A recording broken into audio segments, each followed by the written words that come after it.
Selamat pagi peserta workshop hari ini dan tim progresi yang telah bersedia akan memberikan pengarahan atau pelatihan kepada kita semua. Dan hari ini saya mengucapkan selamat bergabung, selamat datang kepada seluruh peserta dan tim progresi beserta CEO kita yaitu Pak Rian. Kemudian kita akan bergabung dalam kegiatan workshop software progresi atau berproyek bersama progresi kerjasama SET Mandala dengan PT Konstruksi Digital Indonesia. Betul Pak Rian ya? Betul. Ya. Terima kasih sekali lagi kepada Bapak CEO Progresi Bapak Rian Aaron Sutanto, MN, yang pada hari ini selaku narasumber kita beserta tim yang akan memperkenalkan pelatihan dan konsep manajemen konstruksi digital kepada kita semua.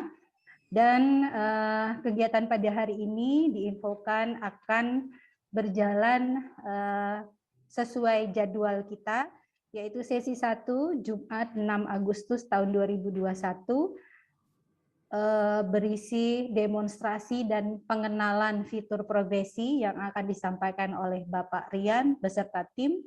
Kemudian kita akan melanjutkan sesi 2 berselang kurang lebih 3 minggu pada hari Jumat tanggal 27 Agustus tahun 2021 yang akan berisi kegiatan evaluasi dan simulasi kegiatan software ini.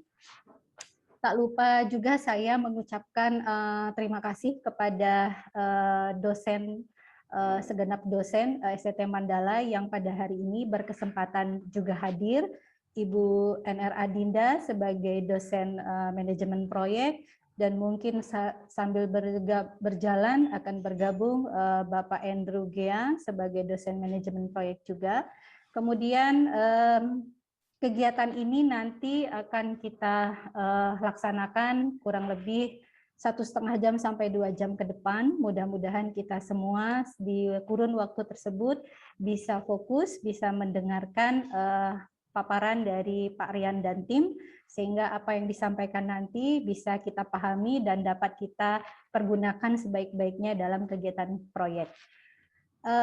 Selanjutnya saya menyampaikan kepada Pak Rian dan tim bahwa sebenarnya kegiatan ini seharusnya dibuka oleh Bapak Puket 1 kami bagian bagian kemahasiswaan, administrasi dan kemahasiswaan, tapi berhubung hari ini beliau kurang sehat, maka kegiatan pada hari ini dilimpahkan sepenuhnya kepada saya sebagai Ketua Prodi Program Studi Teknik Sipil Program Sarjana, dan berlaku juga nanti akan memandu kegiatan ini sebagai moderator, sehingga saya mewakili ucapan terima kasih dari pihak institusi kepada tim progresi Pak Rian dan tim progresi. Semoga kegiatan kita pada hari ini bisa berjalan lancar. Demikian pembuka dan sambutan singkat dari saya untuk membuka kegiatan ini. Sebelum kita memulai acara ini, marilah sama-sama kita menundukkan kepala, berdoa agar kegiatan pada hari ini berjalan dengan lancar sesuai dengan agama dan keyakinan kita masing-masing. Berdoa dipersilahkan.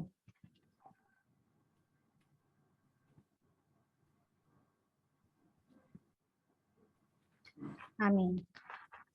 Baik, Pak Rian, saya rasa dari saya cukup, langsung saja akan saya serahkan kepada Pak Rian dan tim sepenuhnya kegiatan kita pada hari ini.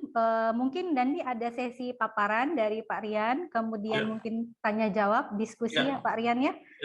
Mangga nanti adik-adik dan Bapak Ibu dosen berinteraksi langsung dengan CEO kita, narasumber kita pada hari ini. Baik Pak Rian, dengan membaca Bismillahirrahmanirrahim, kegiatan ini saya buka dan sepenuhnya saya berikan waktu dan kesempatan kepada Pak Rian dan tim. Mangga dipersilahkan.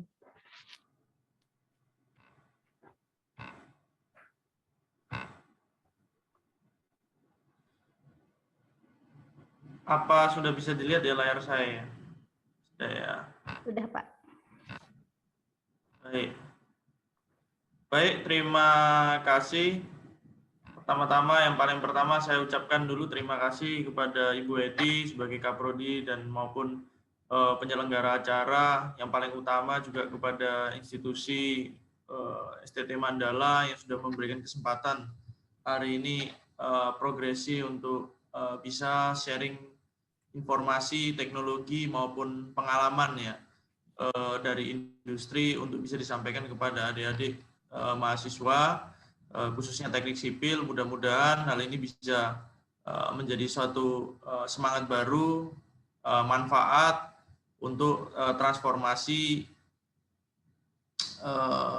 dunia konstruksi di Indonesia, ya, di mana kita semua sudah harus memanfaatkan teknologi mulai dari yang paling sederhana untuk dapat meningkatkan efisiensi dan produktivitas kinerja konstruksi di lapangan.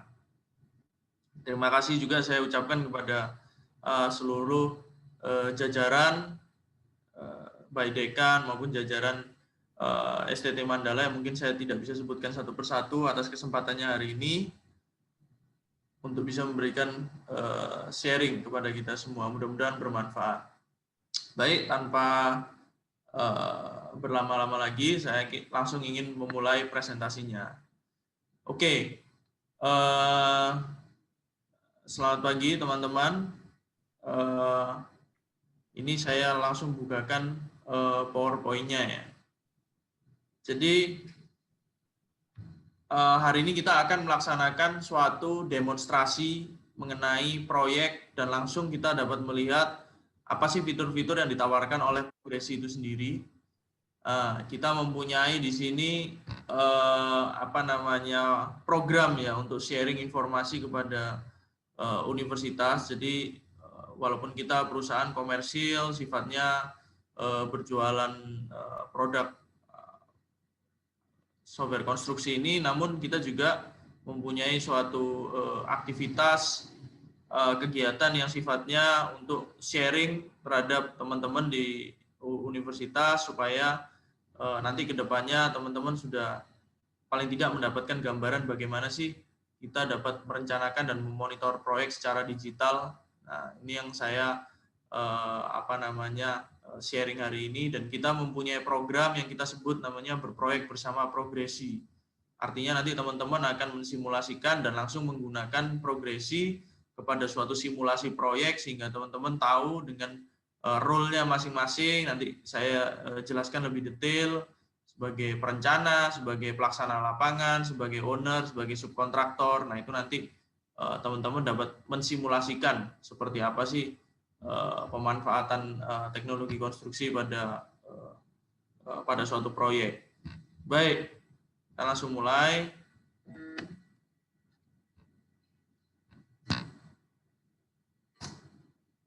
Oke, namun sebelumnya izinkan saya untuk memperkenalkan singkat saja mengenai saya.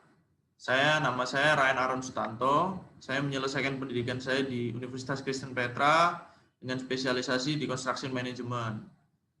Lalu saya berkesempatan juga untuk melanjutkan higher degree saya di Oregon State University dengan spesialisasi di Construction Engineering Management. Nah, saya juga mempunyai pengalaman untuk bekerja di perusahaan swasta sebagai project engineer di salah satu perusahaan yang spesialisasinya juga di bangunan komersial, industrial, untuk bangunan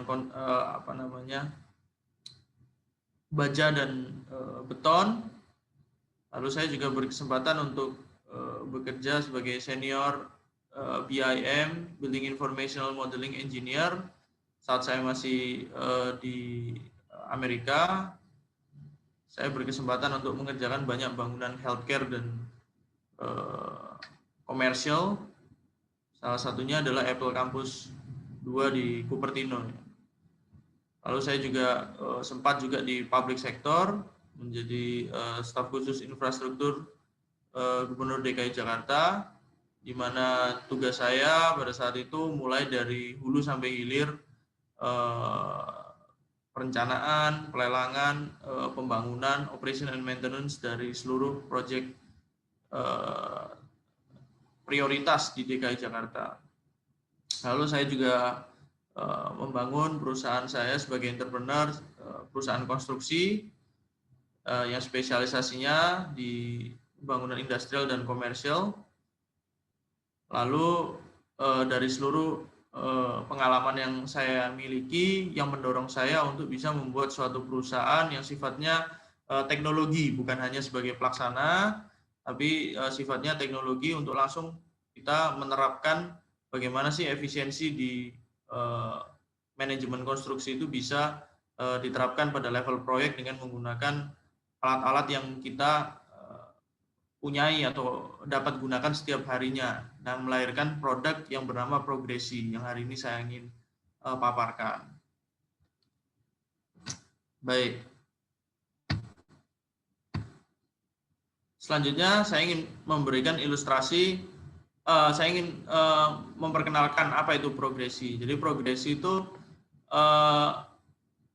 suatu software manajemen konstruksi yang memfasilitasi suatu perencanaan dan memonitor proyek secara real time yang berbasis data, visual, dan analisa. Nah, teknologi yang digunakan ini cloud system atau web based yang terintegrasi dengan semua stakeholder proyek untuk mengukur parameter penting yaitu biaya, mutu waktu, dan K3. Nah, jadi Progresi itu berangkat dari suatu semangat tagline kita itu Construction Simplified. Artinya kita ingin menyederhanakan suatu proses konstruksi yang notabene itu terkenal kompleks gitu ya, ribet gitu. Nah, kita mau berusaha untuk menyederhanakan proses tersebut. Nah, ilustrasinya itu seperti bisa dilihat pada gambar, ada suatu project management yang dilingkupi oleh gambar awan ya. Itu merupakan suatu teknologi cloud system di mana kita memanfaatkan cloud itu untuk sharing information in the real time gitu kan. Nah, untuk apa? Untuk merencanakan dan memonitor proyek gitu kan. Nah, tentunya yang kita rencanakan dan kita monitor itu tidak jauh-jauh dari 4 parameter proyek itu sendiri, dari schedule, budget, material, peralatan, semua kita monitor di Progresi secara kolaboratif. Jadi tidak hanya satu akses saja kepada seseorang perencana, tapi juga kepada pelaksana, kepada stakeholder proyek, kepada misalnya arsitek, owner, konsultan, semua dapat memiliki akses terhadap Progresi untuk dapat memantau bagaimana proyeknya yang sedang berjalan. Nah, manfaat yang diharapkan setelah menggunakan Progresi ini apa? Tentunya ya kita akan mengacu pada 4 parameter kesuksesan proyek, yaitu peningkatan profit, percepatan penyelesaian proyek, pekerjaan sesuai dengan kualitas, dan mencapai zero accident atau tidak ada kecelakaan. Angka kecelakaan yang dapat ditekan menjadi 0, zero accident pada suatu pelaksanaan proyek. Nah, bagaimana hal tersebut bisa dilaksanakan? Peningkatan profit tentunya dengan cara kita merencanakan proyek secara detail dan memonitor secara berkala setiap harinya. Tentunya hal tersebut akan mengurangi inefisiensi di lapangan. Lalu dengan kita memonitor pemakaian jumlah material, kita kontrol dengan baik, peralatan kita kontrol dengan baik, pekerja kita kontrol, karena itu semua adalah variabel-variabel cost pada suatu proyek. Nah, apabila itu kita bisa tekan, kita bisa monitor, tentunya profit akan meningkat.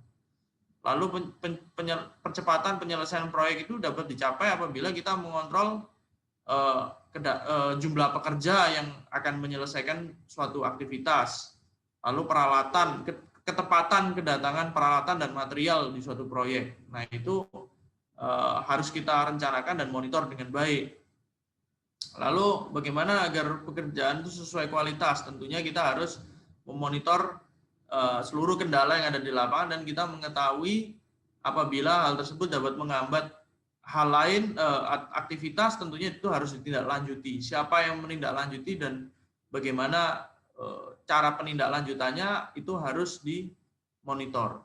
Dan yang terakhir adalah mencapai zero accident, di mana kita merencanakan bagaimana supaya proyek itu dapat direncanakan dengan program K3-nya dengan baik supaya potensi-potensi bahaya itu dapat diantisipasi dan dapat dihindari.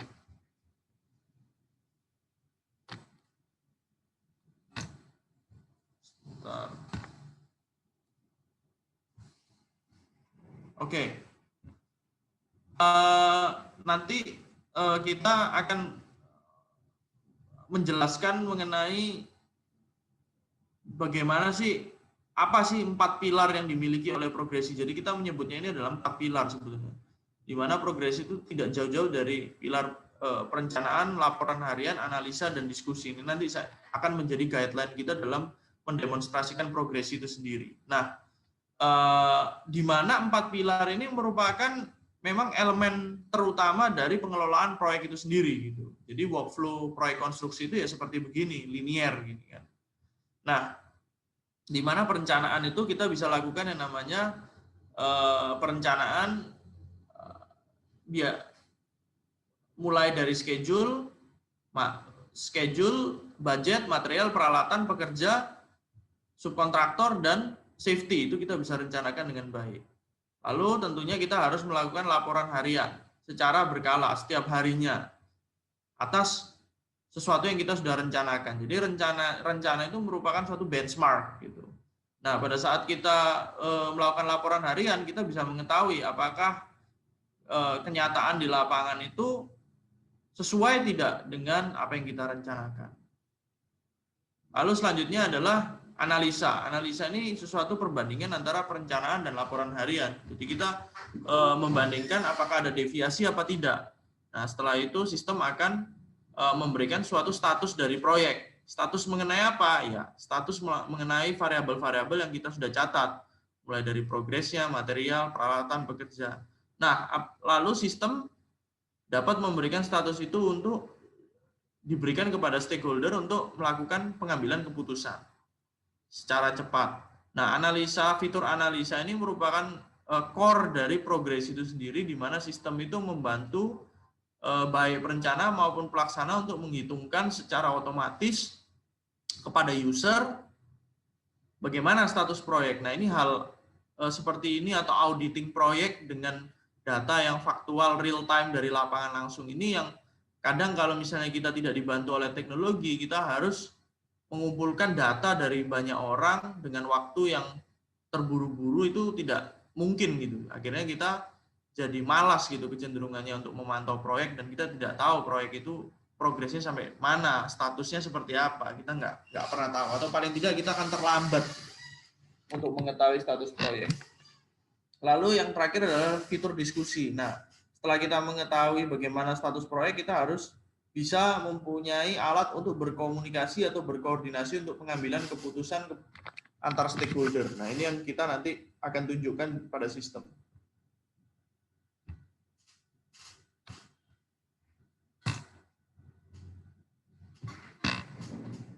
Baik. Nah, karena progresi ini merupakan fitur digital, platform digital, maka nanti teman-teman juga bisa scan barcode ini untuk ingin mempelajari workflow dari progresi itu sendiri. Nanti bisa lihat di sini. Progresi juga bisa diakses di mobile phone. Nanti teman-teman bisa download dan bisa langsung mencoba bagaimana, karena proyek ini kan mobilitasnya banyak-banyak di lapangan gitu. Jadi bagaimana agar orang lapangan itu juga bisa mudah mengakses atau mengupdate bagaimana status proyek dengan menggunakan handphone gitu. Supaya tidak perlu membuka laptop. Oke, selanjutnya saya ingin mendemonstrasikan langsung di aplikasi itu sendiri. Nah, ini nanti saya akan berikan kepada Bu Eti atau panitia seluruh materinya saya, tapi saya tidak menjelaskan melalui PowerPoint karena ini nanti pasti akan membosankan. Jadi saya langsung masuk ke Saya langsung masuk ke aplikasinya langsung. Baik. Ini saya perkenalkan dulu website dari Progresi itu adalah progresi.co.id. di mana di sini akan memuat seluruh informasi mengenai apa itu progresi dan apa itu manfaatnya. Nah, di sini adalah informasi yang paling penting, yaitu apa saja fitur yang ada di progresi, di mana terdiri dari 4 pilar yang tadi saya sudah sebutkan. Nah, masing-masing informasinya bisa dilihat klik detail maupun step by step penggunaannya bisa dilihat play on YouTube, atau secara garis besarnya juga bisa dilihat pada video-video yang sudah kami cantumkan di sini. Nanti pada saat pemanfaatan penggunaan progresi, pada saat nanti demonstrasi, teman-teman juga bisa langsung melihat video ini untuk supaya bisa mengetahui secara menyeluruh apa saja fitur yang ada di progresi itu sendiri. Baik. Langsung kita masuk ke, oke, ini saya log out dulu. Nah, ini tampilan depannya. Kalau kita masuk,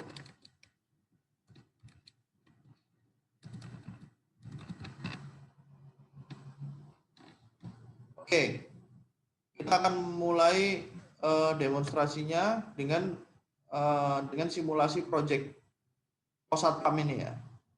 Oke, kita mulai dari yang pilar paling pertama, yaitu perencanaan. Apa saja yang kita bisa rencanakan? Nah,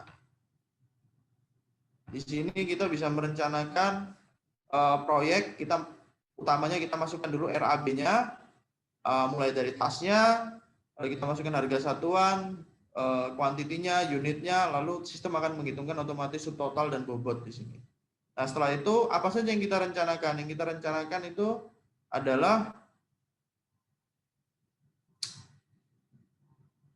mulai dari schedule-nya, material, peralatan, pekerja, nanti ada safety dan subkontraktor.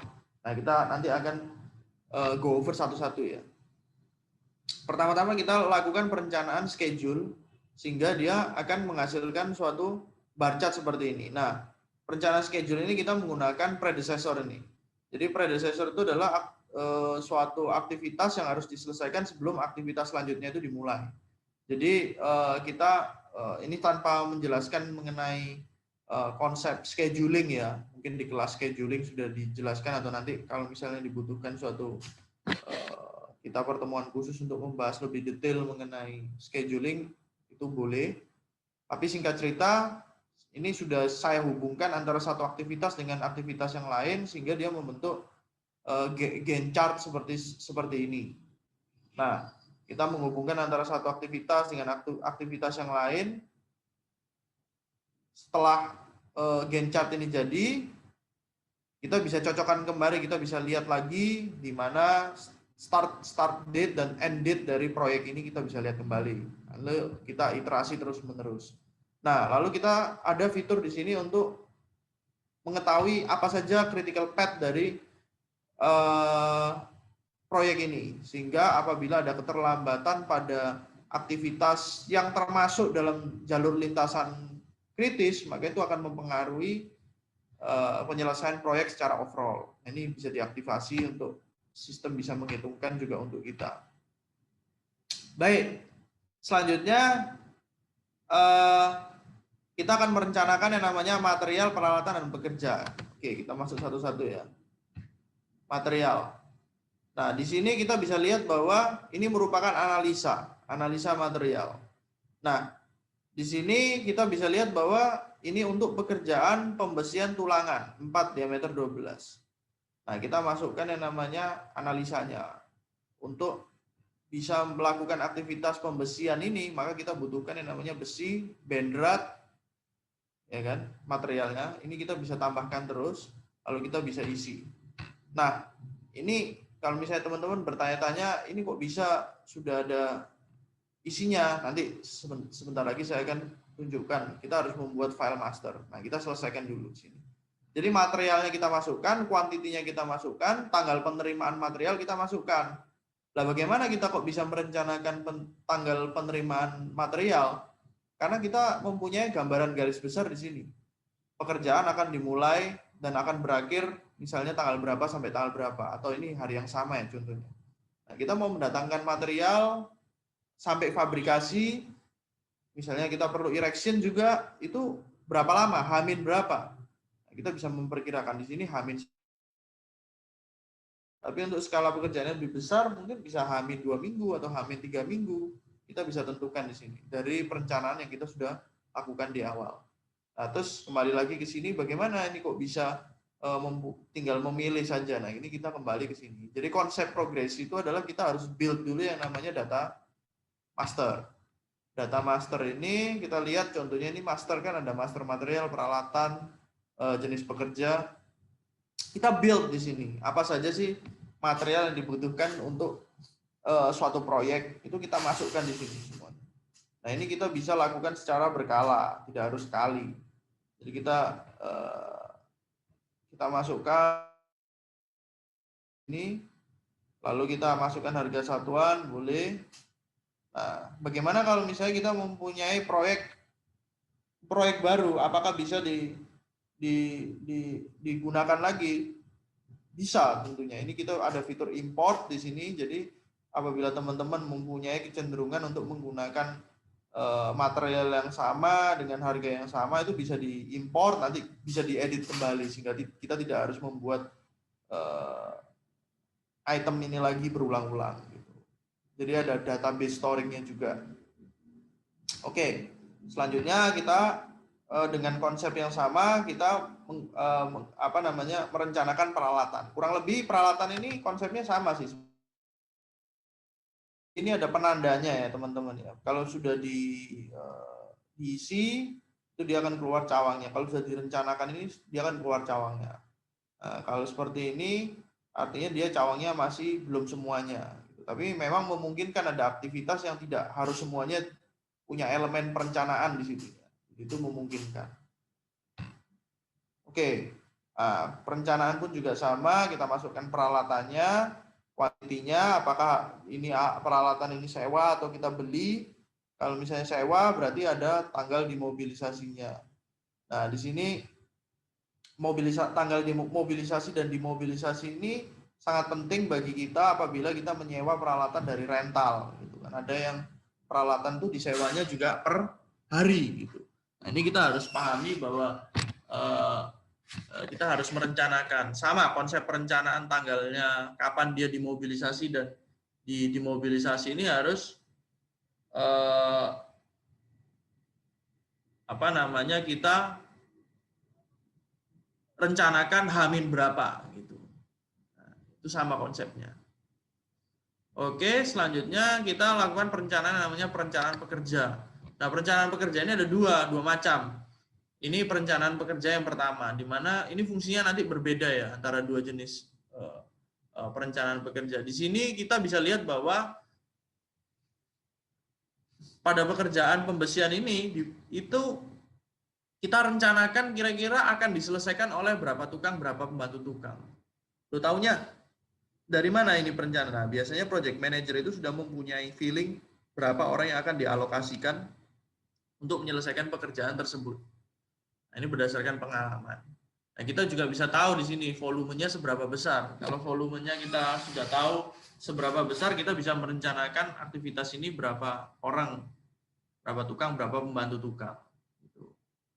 Nah, ini nanti fungsinya untuk mengukur produktivitas. Kita harus rencanakan. Nah, perencanaan pekerja yang kedua itu lebih ke arah biaya. Jadi kita setiap harinya tahu kira-kira berapa orang yang harus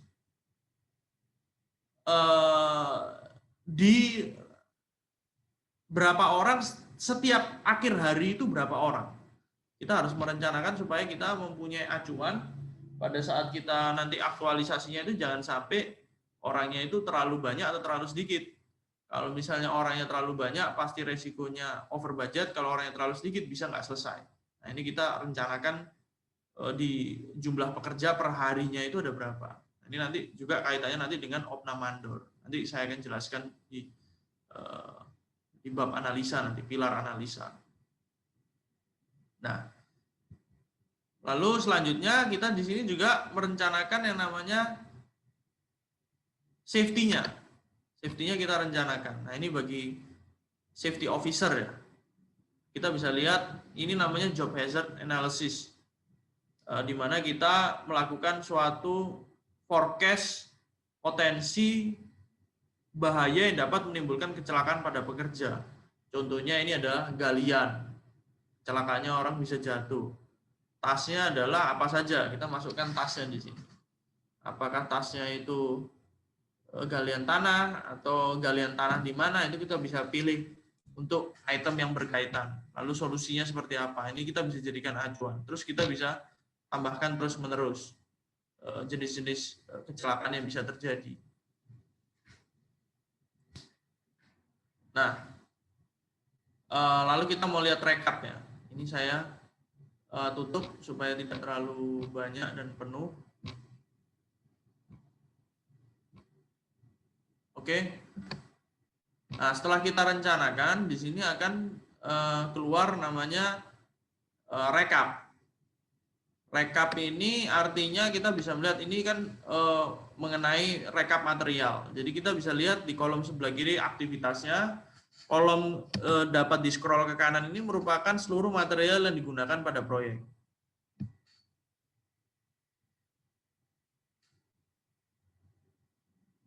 Oke.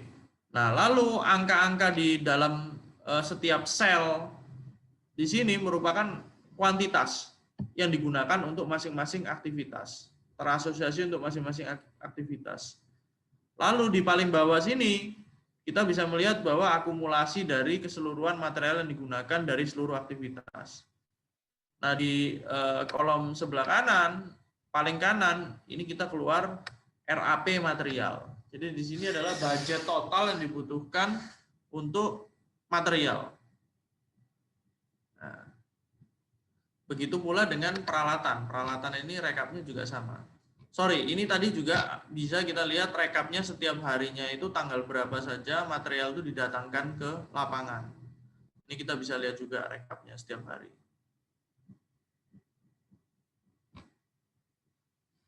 Oke.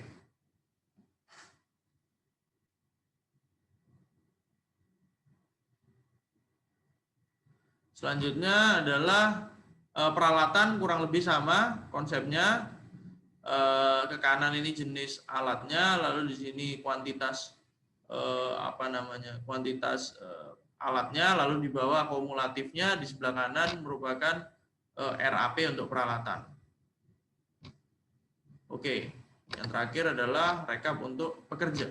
Nah, ini kurang lebih sama konsepnya, cuma ini jumlah pekerjanya, dan kita juga tahu di baris yang paling atas ini berapa jumlah orang per hari yang dimasukkan oleh project manager, itu berapa orang per hari, kita bisa lihat di sini.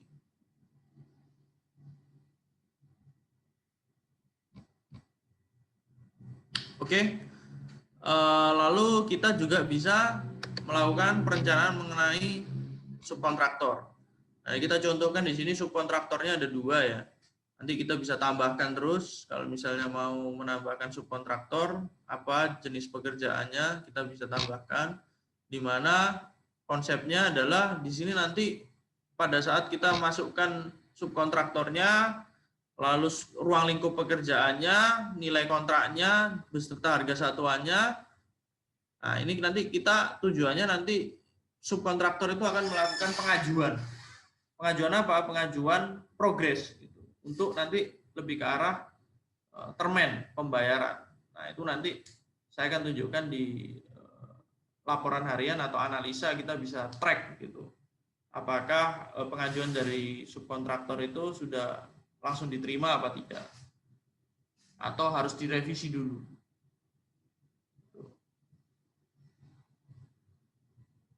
Baik. Selanjutnya ini saya tutup.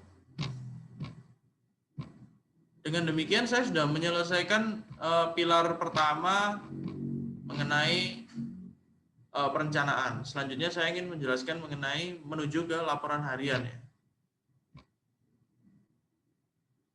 Oke, laporan harian. Ini saya tutup perencanaannya. Nah, laporan harian ini kita bisa lihat pada layar bahwa di sini merupakan laporan harian yang sudah diisi oleh pelaksana lapangan. Kalau dia belum terisi, dia belum ada centangnya, nanti seluruh stakeholder akan diinformasikan bahwa laporan harian belum diisi, karena laporan harian ini merupakan data lapangan yang sangat ditunggu-tunggu oleh semua pihak. Nah, seperti apa penampakannya? Kita bisa lihat pada layar. Laporan harian ini sudah ada pakemnya gitu. Jadi apa saja yang akan dikumpulkan yang disebut laporan harian di Progresi itu memuat informasi yang core atau yang inti pada suatu proyek untuk diketahui oleh baik project manager maupun owner gitu kan. Apa saja? Yang pertama pasti progresnya, lalu jumlah pekerjanya, lalu pemakaian materialnya, penerimaan material, mobilisasi peralatan, dimobilisasi peralatan, lalu cuacanya. Cuaca ini juga penting ya, karena untuk mengetahui apakah cuaca itu mempengaruhi produktivitas di lapangan. Lalu foto-foto yang menjustifikasi seluruh informasi yang kita kumpulkan di lapangan. Oke, satu-satu kita membahas dulu yang mengenai progres. Nah, progres ini kita harus masukkan dulu berapa volumenya di sini. Kenapa kok bukan persentase? Kenapa kok volume? Karena kita ingin memasukkan informasi yang akurat. Bagaimana supaya bisa akurat? Ya tidak boleh persentase, karena persentase itu kan merupakan pembagian suatu angka atau suatu nilai terhadap nilai total. Berarti kan harusnya angkanya itu harus sudah tahu gitu, volumenya harus sudah tahu, dan kita benar-benar harus menghitung volumenya. Nah, bagaimana supaya kita bisa menghitung secara akurat? Selain kita melakukan lihat di lapangan langsung, nah di sini juga ada namanya kolom-kolom, 4 kolom yang membantu untuk kita dapat mempunyai atau mengkoreksi kira-kira angka yang kita masukkan di sini itu sudah benar apa belum.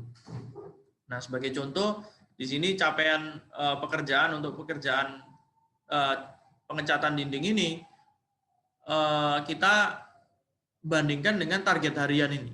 Nah, target harian ini didapatkan dari mana? Target harian itu simply dari volume total dibagi berapa hari dia dikerjakan. Jadi dia mendapatkan rata-rata target per hari. Nah, sekarang kembali lagi kita lihat volume kita. Apakah volume kita ini di atas atau di bawah target harian? Nah, itu kita bisa mempunyai sensitivitas untuk mengecek keakurasian data kita. Lalu selanjutnya adalah capaian hingga hari ini dan target kumulatif. Nah, ini apabila pekerjaannya itu ternyata direncanakan lebih dari 1 hari, misalnya sebulan. Nah, kita mau tahu dong di akhir minggu pertama itu kumulasi kita sudah berapa. Nah, kita hitung di sini. Lalu kita juga bandingkan dengan kolom yang warna merah ini, di mana di sini merupakan target global. Pantas nggak kira-kira di capaian di minggu pertama itu menjustifikasi untuk mencapai target total yang ada di ujung minggu keempat, misalnya seperti begitu. Nah, itu kita juga harus bisa melihat bigger picture-nya juga seperti apa. Nah, selanjutnya adalah jumlah pekerja di sini. Nah, ini yang tadi saya bilang kita akan perbandingkan juga dengan berapa orang yang kita rencanakan di awal, gitu. Karena di sini dia akan membandingkan berapa sih orang yang direncanakan dan berapa sih orang yang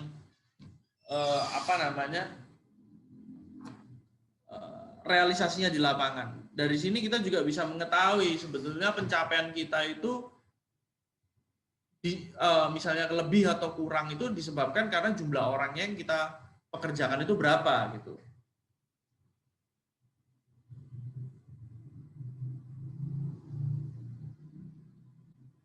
Oke. Selanjutnya adalah jumlah pekerja. Di sini kita, nah ini fungsi monitoring jumlah pekerja yang berbeda. Kalau di sini itu manfaatnya nanti lebih ke opnam gitu ya. Jadi kita memasukkan jenis pekerjanya, ini kita bisa tambahkan apa saja jenisnya di sini. Kita build, lalu dia berapa orang, berapa shift misalnya. Itu kita catat di sini. Lalu di sini sistem akan menghitungkan secara otomatis berapa rupiahnya. Nah, selanjutnya pemakaian material. Pemakaian material juga ini ya tinggal mencatat saja ya sebetulnya, self explanatory. Ini menggunakannya berapa, kuantitasnya untuk aktivitas apa, Nah, namun di sini kita mempunyai dua kolom penting di sini ya untuk apa namanya parameter yang kita bisa jadikan acuan sebetulnya budgetnya chat yang bisa digunakan itu berapa gitu kan. Itu berapa. Jadi di sini kita bisa lihat apakah quantity atau penggunaan material ini sudah lebih atau masih di bawah budget maksimal yang kita punyai untuk aktivitas tertentu. Nah, ini kalau dikerjakan setiap harinya, dia akan mengurangi di sini secara berkala setiap harinya. Lalu untuk orang logistik, penerimaan material apa saja yang diterima, untuk pekerjaan apa di lapangan, kuantitasnya berapa, ini kita laporkan. Nah, mobilisasi peralatan juga kurang lebih sama konsepnya seperti kedatangan material, cuma ini peralatannya apa saja, jumlahnya berapa, kita laporkan di sini. Lalu cuaca juga kita bisa laporkan apa saja, apakah itu gerimis, hujan, jam berapa, informasinya seperti apa, itu kita bisa lampirkan di sini. Dan yang terakhir adalah foto maupun video juga bisa.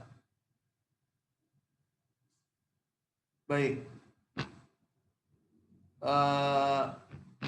kita masuk sini aja.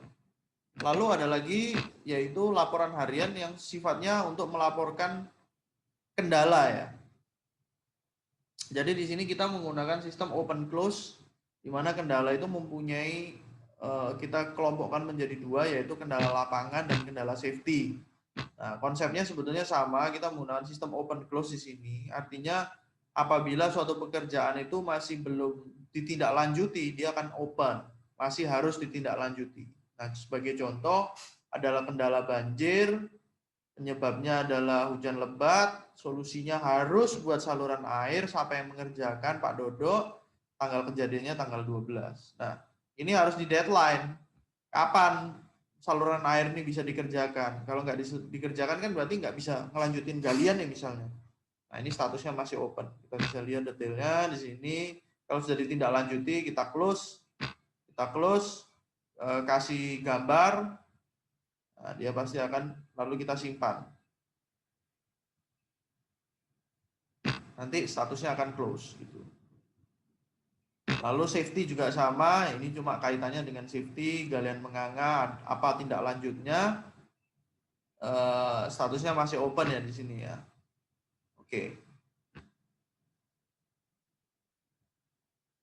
Dengan demikian saya sudah menyelesaikan mengenai laporan harian, lalu selanjutnya kita menjelaskan mengenai analisa ya. Nah, ini saya tutup supaya tidak terlalu penuh.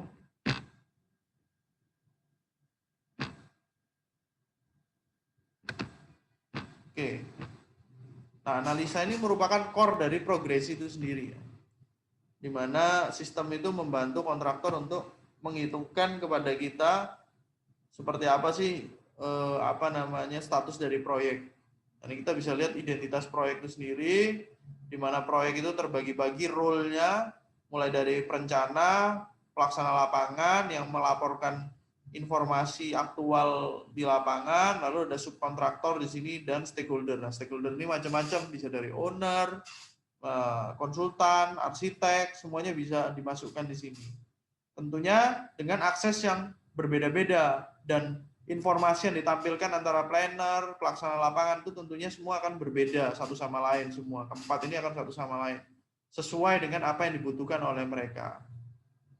Nah, kita bisa lihat di sini contohnya project admin ada beberapa orang, di mana kita bisa juga menghubungi melalui WhatsApp dan email apabila diperlukan. Di sini ada progres proyek, di mana ada kurva S-nya. Di sini kita membandingkan dengan menggunakan earn value management. Earn value management ini saya tidak menjelaskan secara detail bahwa earned value management ini tidak lepas dari 3 kurva ini, yaitu membandingkan kurva perencanaan, pelaksanaan, dan kurva cost, gitu kan? Kita membandingkan 3 kurva ini. Nah, supaya mengerti status proyek. Nah, status proyek ini kita bisa lihat setiap harinya dengan indikator-indikator yang ada. Nanti kita bukakan rumus-rumusnya seperti apa.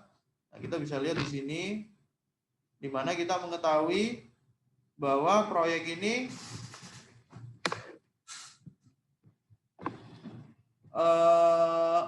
bisa kita pantau setiap harinya dengan menggunakan perbandingan 3 kurva tadi.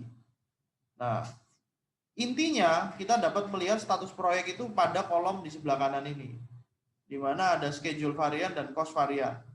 S ini schedule, C ini cost. Nah, kita bantu di sini dengan menggunakan color coding, di mana kalau misalnya merah ini nggak bagus gitu ya, kalau hijau itu bagus. Jadi kalau misalnya schedule warnanya merah, berarti dia terlambat pasti, nilainya minus. Tapi kalau misalnya dia lebih cepat, dia warnanya hijau, nilainya plus. Begitu pula dengan cost, bahasanya sama. Kalau misalnya dia baik, warna hijau seperti gini, berarti dia plus. Proyek ini masih plus sifatnya. Nah, nanti variabel-variabelnya lain bisa juga dilihat di parameter yang lainnya. Kita bisa lihat juga formulanya di atas ini, artinya apa. Yang jelas kita menambahkan di sini namanya forecast. Untuk forecast dia proyek akan selesai berapa lama. Lalu di sini juga ada forecast mengenai cost, akan selesai dengan biaya berapa di akhir proyek. Nah, itu semua akan terlihat di sini. Baik.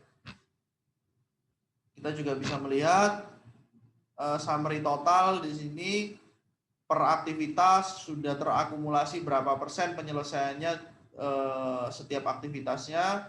Lalu di paling bawah ini juga kita bisa lihat akumulasi total aktivitas dia berapa. Nanti untuk kita ajukan kepada owner. Oke, selanjutnya kita bisa lihat juga bagaimana pekerja kita berfluktuasi setiap harinya antara yang direncanakan yang warna biru dan aktualnya warna orange. Kita bisa lihat apakah ada kejomplangan juga dalam kedatangan personel di lapangan. Itu kita bisa gunakan garis merah ini untuk menentukan berapa sih peaknya orang di lapangan atau pekerja di lapangan, supaya bebannya itu, beban biayanya juga tidak langsung melonjak gitu ya, harus di leveling gitu kan. Nah, di sini juga kita bisa melihat di mana seluruh pekerja yang bekerja untuk setiap harinya, pekerja apa saja, berapa orang, berapa shift, itu kita bisa lihat. Kita dibantu oleh filter di sini, fitur filter untuk bisa menganalisa jenis pekerja, per jenis pekerja, misalnya gini. Oh, ini nggak ada salah satu ya. Nah, ini kita bisa filter per pekerjanya. Lalu kita juga bisa filter berdasarkan tanggal, periode, dari tanggal berapa hingga tanggal berapa.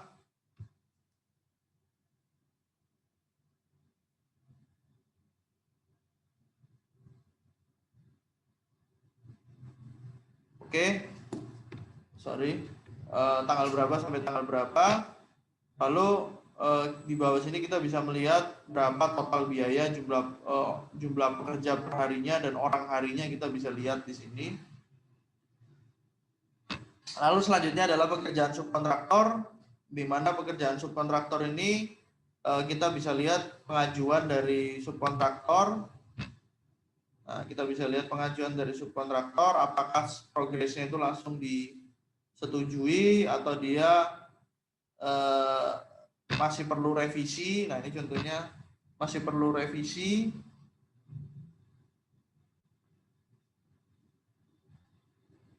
Kita bisa lihat tanggalnya, kapan dia mengumpulkan, kapan dia merevisi, kapan disetujui. Ini supaya tidak terjadi saling menyalahkan ya, mungkin belum ditanggapi selama berapa lama dan lain sebagainya. Ini semua informasinya up di server, sehingga baik dari sisi owner pun juga, dari sisi kontraktor pun juga mengetahui bahwa ini sudah diajukan, misalnya seperti itu, dari tanggal berapa. Nah, ini kita bisa lihat di sini. Oke, selanjutnya adalah material. Kita bagi dua, penerimaan dan pemakaian material. Di mana kita bisa lihat di sini materialnya sudah tertabulasi untuk kita membandingkan juga kapan material tersebut direncanakan datang di lapangan dan kapan aktualnya diterima. Nah, di sini dia akan memberikan status, contohnya bata merah ini ya. Dia direncanakan tanggal 12, datang tanggal 19, maka di sini warna merah, artinya dia terlambat 1 minggu gitu kan. Harusnya datang tanggal 12, dia diterimanya tanggal 19 gitu kan. Jadi dia terlambat. Nah, ini ada indikasi pekerjaan fondasi rolak ini juga akan terlambat kalau misalnya materialnya saja datangnya terlambat. Lain halnya dengan misalnya pekerjaan acian ini. Acinya itu sudah datang di lapangan tanggal 12, di mana dia direncanakan tanggal 14. Nah, 2 hari lebih cepat. Kita bisa gunakan fitur filter juga di sini. Lalu kita bisa gunakan sistem periode dari tanggal berapa sampai tanggal berapa kita mau menganalisanya juga bisa.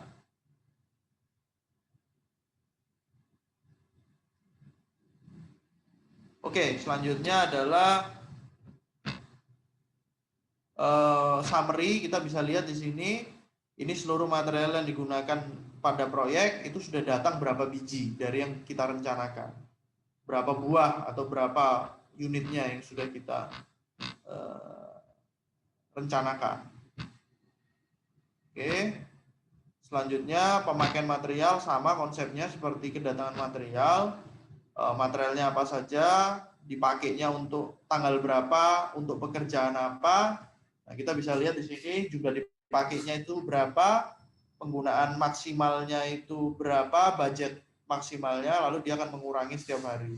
Nah, kalau dia masih hijau berarti dia masih sisa materialnya bisa digunakan untuk aktivitas lain. Kalau misalnya merah berarti sudah pemakaiannya over, lebih dari yang direncanakan.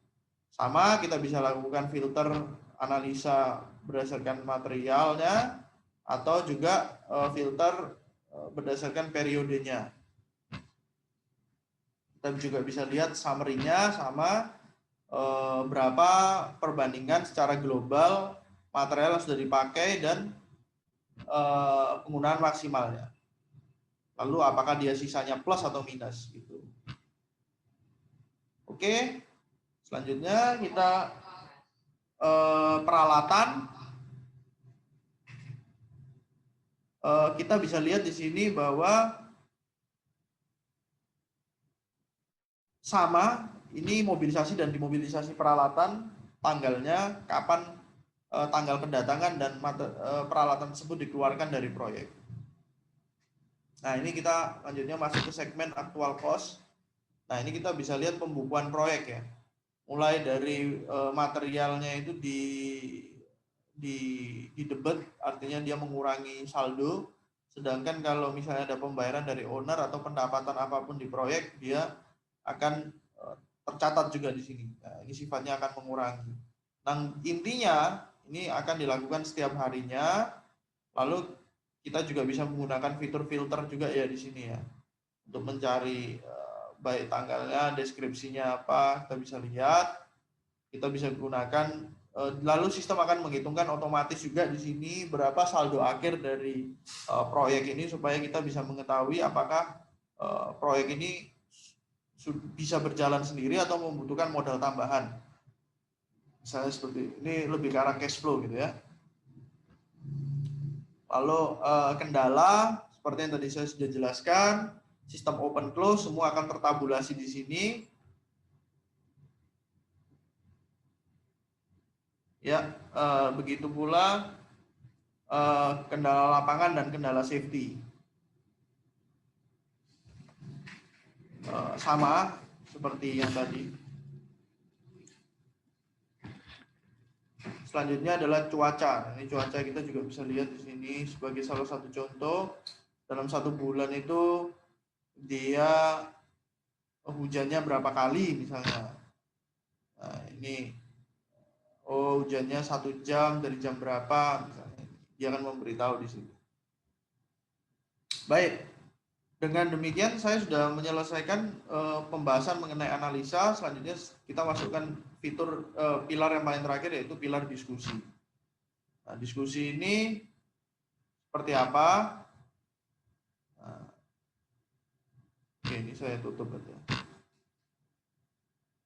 Nah, setelah kita mengetahui status proyek, tentunya kita harus mengambil suatu keputusan apakah proyek ini harus dilakukan percepatan atau perbaikan apa untuk mendukung produktivitasnya.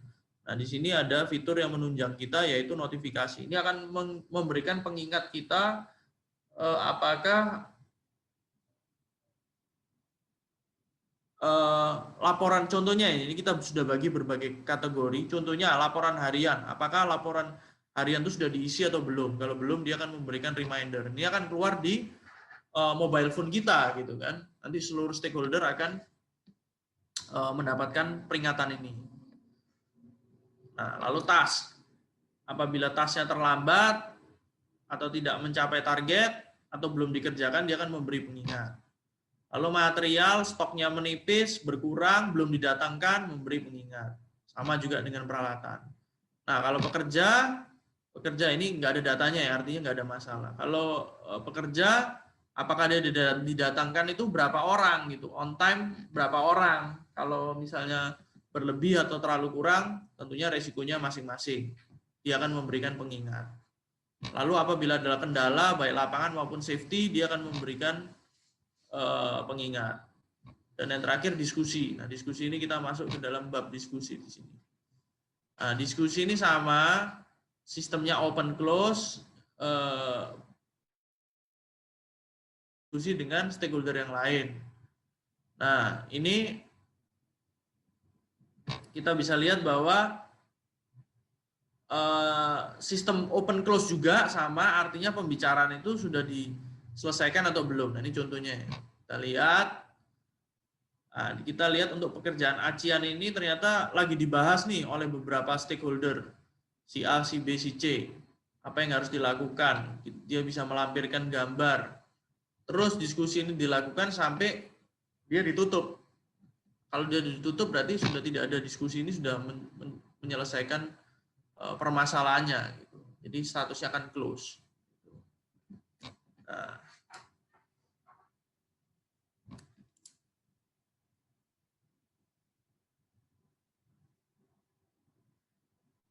oke. Dengan demikian, ini saya sudah mengcover seluruh fitur progresi semuanya. Jadi 4 pilar ini sudah saya cover. Nah, selanjutnya mengenai teman-teman kan nanti selama 3 minggu ke depan itu akan melakukan suatu simulasi, di mana teman-teman langsung mencoba suatu proyek. Ini saya sudah siapkan datanya, nanti teman-teman tinggal download saja.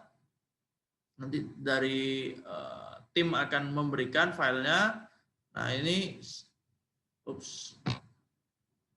sudah ada filenya. Nanti teman-teman tinggal memasukkan ke dalam sistem. Nah, di sini ada nanti kita bagi ya satu kelompok menjadi 4 role, yaitu mulai dari perencana, pelaksana lapangan, subkontraktor, dan owner. Nah, ini datanya masing-masing. Perencana ini sudah mempunyai data. Di sini nanti tinggal dimasukkan saja ke dalam sistem. Nanti tim kami yang akan menuntun ya, akan memberikan juga pengarahan kepada teman-teman bagaimana cara step by step-nya memasukkan ke dalam sistem. Nah, ini teman-teman nanti tinggal masukkan, datanya sudah saya siapkan. Lalu selanjutnya adalah data laporan harian juga setiap harinya harus dimasukkan oleh tim pelaksana lapangan. Nah, ini nanti dari panitia akan memberikan tim progresi, daftar pesertanya, lalu kita akan bagi sesuai dengan kelompoknya. Nanti mohon teman-teman juga dari setiap kelompok, kan ada 4 peran nih, kita panggilnya regu gitu ya. Tiap regu nanti ada ketua kelompoknya masing-masing, ketua regunya masing-masing gitu. Nah, ini nanti teman-teman milih siapa yang bisa jadi ketua regu nanti yang akan in touch sama kita di dalam grup WA nanti. Gitu. Oke. Selanjutnya, nah ini gambarnya sudah ini cuma sekedar gambaran aja ya. Gambarnya juga sudah saya siapkan seperti apa. Lalu yang paling akhir ya, itu adalah kita harus nanti mengisi file Word ini. Sebentar, ini saya bukakan dulu sebentar.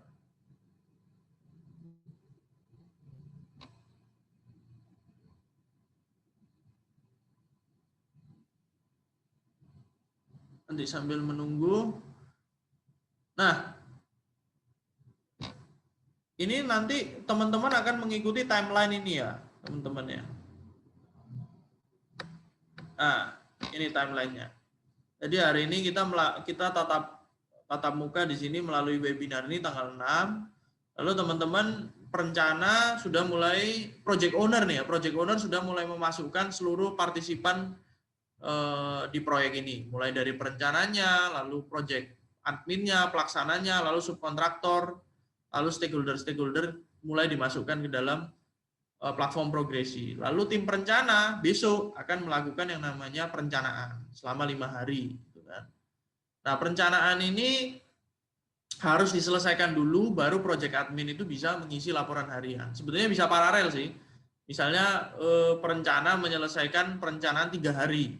Nah, begitu sudah ada perencanaannya, project admin ini bisa mengisi laporan hariannya. Tapi kalau nggak ada perencanaannya, itu project admin nggak bisa ngisi, karena nggak ada acuan datanya.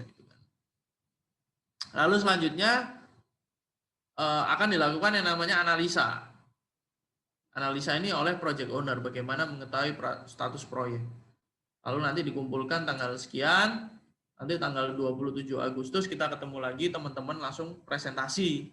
Kira-kira bagaimana sih pemanfaatan progresi itu. Nah, untuk nanti, oke, ini filenya sudah kebuka ya. Nah, di sini nanti teman-teman akan setelah selesai menggunakan progresi, teman-teman akan mengisi di sini di Microsoft Word ini ada pertanyaan kuesioner gitu ya kepada teman-teman, mulai terbagi dari perannya masing-masing, mulai dari planner, project admin, owner, subkontraktor, semua harus mengisi. Oke, nanti ini menjadi bahan presentasi di minggu ketiga.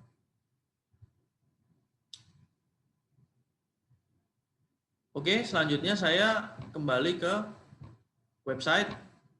Nah, teman-teman nanti kalau misalnya mau melihat seperti apa sih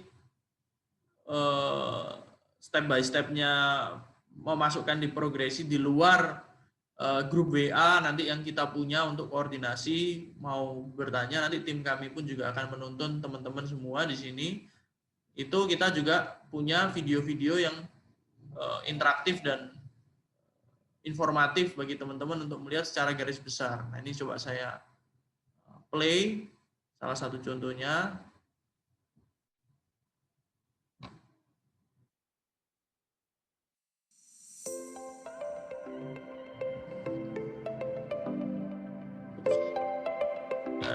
Nggak ada suaranya ya.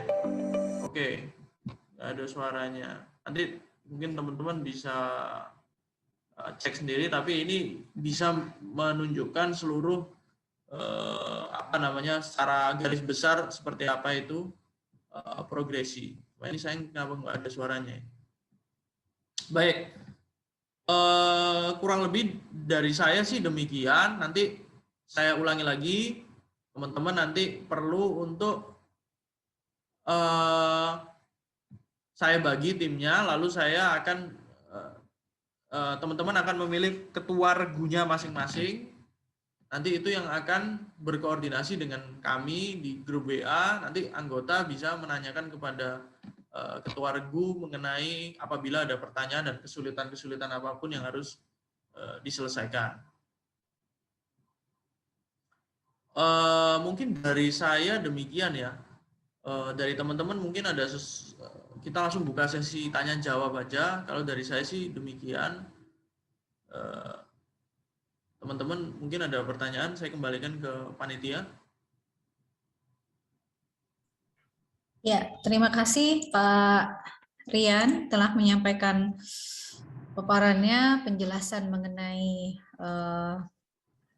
progresi ini secara lengkap tadi. Tinggal nanti kita mahasiswa dan Ini saya kembalikan ke panitia ya, ke Bu Eti untuk membuka sesi tanya jawab. Mungkin sudah ada pertanyaan dari teman-teman. ya, baik Pak Rian. Halo, suara saya bisa terdengar? Terdengar, Bu. Ya. Bu. Oke, baik Pak Rian. Mungkin dari peserta dulu saya beri kesempatan untuk langsung bertanya mengenai software yang tadi yang disampaikan oleh Pak Rian. Mungkin ada yang ingin bertanya lebih lanjut atau belum memahami secara detail tadi yang disampaikan oleh Pak Rian. Mumpung hari ini Pak Rian menyediakan waktunya untuk kita, ayo yang ingin bertanya dipersilahkan. Halo Bu Eti. Ya Pak Rian. Halo, tadi suara saya katanya sudah kedengaran? Bu Eti, mungkin ada pertanyaan dari teman-teman. Saya nggak bisa ngelihat. Ya. Oke, suara saya terdengar oleh Pak Rian? Baik, Assalamualaikum warahmatullahi wabarakatuh. Perkenalkan, saya langsung mau bertanya sebelumnya. Kan tadi ada menu mengenai perencanaan. Nah, dari perencanaan itu apakah bisa langsung diekspor ke Excel dan formatnya apakah bisa langsung mengikuti gitu? Mungkin seperti itu, Pak. Baik, terima kasih atas pertanyaannya. Yes, jadi progresi itu bisa in and out Excel. Jadi kenyataannya pada saat kita melaksanakan suatu perencanaan itu kan kita pasti harus berdasar pada suatu data yang paling utama yaitu RAB itu. Itu merupakan data acuan kita yang pertama. Jadi setelah project kita menawar, lalu kita di-approve, lalu sudah bisa bekerja, kita membangun suatu platform perencanaan, itu pasti item-itemnya dari RAB itu sendiri. Nah, RAB itu kan biasanya berada pada file Excel. Nah, itu kita bisa langsung copy-paste ke platform kita. Jadi kita bisa copy-paste. Nah, kalau kita mau ekstra kembali ya bisa juga gitu. Kita ekstra kembali dari apa yang sudah kita masukkan. Begitu pula dengan laporan harian. Laporan harian itu bisa semuanya kita bisa ekstrak Excel. Seluruh analisa pun juga bisa kita ekstrak Excel. Semuanya kita bisa ekstrak Excel. Jadi semua ini bisa di apa namanya? Saya tunjukkan ya. Ini misalnya laporan harian juga bisa. Nah, ini semua bisa diekspor Excel, semua bisa diekspor Excel. Kalau perencanaan juga bisa. Nah, ini kita bisa download Excel. Ini pun kita memasukkan item ke sini bisa langsung copy paste dari Excel. Baik, kurang lebih demikian. Mudah-mudahan menjawab. Baik, Pak. Terima kasih, Pak. Terima kasih. Terima kasih. Ya, tadi baru satu ya Pak ya. Berarti sebenarnya bisa diekspor ya. Jadi langsung nggak langsung di ini kita buat dulu di aplikasi lain, kemudian bisa disampaikan, dimasukkan ke aplikasi yang progresi gitu ya Pak ya. Lebih spesifiknya kepada dari Excel, Bu. Jadi kalau Excel bisa langsung masuk sini. Karena kan yang memang yang dibutuhkan Excel. Kalau aplikasi lain misalnya aplikasi lain ya itu nggak bisa langsung terintegrasi di sini, Bu. Jadi Excel ya Pak ya? Ya, dari Excel. Oke. Ada lagi mungkin dari mahasiswa yang lain, peserta yang lain? Silakan. Ini ada Egi yang ingin bertanya atau Wahyu? Silakan, siapa dulu? Egi. Iya, silakan Egi. Assalamualaikum warahmatullahi wabarakatuh. Waalaikumsalam warahmatullahi wabarakatuh. Perkenalkan, nama saya Egi, Pak, Bu. Ya, mahasiswa STT Mandala, Pak. Izin bertanya Pak, untuk program progresi ini siapa saja yang bisa mengakses Pak untuk setiap satu pekerjaan itu Pak? Untuk kita berbagi informasi gitu Pak. Kan Ya. setiap pekerjaan kan ada beberapa orang gitu ya. Baik. Mungkin begitu Pak. Jadi dari sini kita bisa lihat perannya ada 4 ini. Planner, admin, kontraktor, stakeholder. Nah, planner ini perencana. Admin ini adalah pelaksana yang mengukur progres, mencatat progres lapangan. Nah, keduanya baik project planner maupun project admin itu bisa terbagi-bagi, tidak hanya oleh satu orang, tapi bisa banyak orang. Subkontraktor juga banyak orang, banyak perusahaan. Kita bisa lihat didaftarkan di sini. Lalu stakeholder juga bisa. Dan ini siapa saja? Semua pihak yang berada di proyek, bisa dari owner, bisa dari konsultan, bisa dari MK-nya, bisa dari arsitek, itu semua bisa mempunyai akses ke sini. Penampilan yang ditunjukkan sama planner, sistem menunjukkan kepada planner sama project admin sama stakeholder pasti akan berbeda gitu. Jadi contohnya ada informasi yang sensitif seperti angka-angka rupiah itu kan ya luar tidak perlu tahu misalnya seperti gitu. Itu akan tidak terlihat gitu. Kurang lebih demikian. Jadi hanya butuh satu akun saja Pak atau gimana? Oh, akunnya sendiri-sendiri nanti. Akunnya sendiri-sendiri nanti. Ada 5 orang 5 akun, 10 orang 10. Nah, akunnya ini akun apa? Apakah dia akun planner, akun admin, atau akun subkontraktor masing-masing gitu. Tergantung peran masing-masing orang. Untuk berbagi informasinya gimana Pak? Ada aplikasi chatting atau gimana gitu Pak? Diskusi bisa kalau mau koordinasi ya, lebih ke koordinasi. Kalau pusat informasinya sendiri sih berada di website ini gitu. Kalau pusat informasinya berada di website ini sendiri gitu. Jadi seluruh ini informasi ini bisa dilihat di website ini. Tapi kalau koordinasi bisa menggunakan diskusi. Jadi nanti bisa saling mengundang atau gimana Pak? Ya, kalau ya, jadi langsung kita diskusikan di sini. Semua orang yang mempunyai akses yang berkepentingan bisa menjawab di sini. Saling berkomunikasi di sini. Gitu.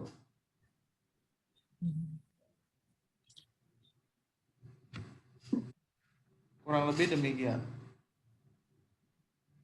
Ya, ada lagi yang ditanggapi, Egy? Masih ada yang unek-unek yang masih ingin ditanyakan? Ya, mungkin masih banyak sih Bu, cuman saya bingung ininya Bu nanyanya. Saya masih banyak yang belum dimengerti sih Bu. Untuk isian harga satuan gitu Pak, apakah setiap daerah langsung input atau gimana Pak?